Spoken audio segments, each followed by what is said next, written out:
দেখো আমার বয়ফ্রেন্ড কত বড় লোক। মা দেখো আমার বয়ফ্রেন্ড সাইকেল দিয়ে আসতেছে। মা তুমি একটা কিছু করো, আমি ওই ছেলেকে বিয়ে করব না। আমি তো ছেলেটাকে কথা দিয়ে ফেলাইছি তোর সাথে ওর বিয়ে দিব। মা তুমি আমাকে একটা বুদ্ধি দাও। মা তোমার বুদ্ধি লাগবে না, আমার বুদ্ধি আসছে। তুমি ফারজানা ওই ছেলের সাথে বিয়েটা দিয়ে দাও। তুই একদম ঠিক বলেছিস, ফারজানা তুই ডিপজলকে বিয়ে করবি। মা আমি ওই ছেলেকে বিয়ে করব না, ওকে ওই ছেলেকে বিয়ে করতে হবে। এ না করলে বাড়ি থেকে বের করে দিব তোকে। মা তোমরা আমার বিয়েটা জোর করে দিয়ে দিচ্ছ ওর সাথে। ফারজানা তুই অনেক সুখী থাকবি। আমাকে বিয়ে করবে কে?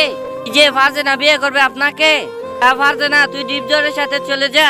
ইনো ফারজানা ভুলটা রাখো। যাক মা আপদ বিদায় হইছে। চলো মিলি আমার সাথে বাড়ি। ঠিক আছে চলো তোমাদের বাড়ি। এই দেখো মিলি এটা আমার বাড়ি, বাঙ্গা সুরাটা তোমার বাড়ি। আমি চলে যাচ্ছি বাপের বাড়ি। এই দেখো ফারজানা এটা আমার বাড়ি। তাহলে তুমি গরিব না বড় লোক? হ্যাঁ আমি বড় লোক। তাহলে মিথ্যে অভিনয় করে বিয়ে করছেন কেন?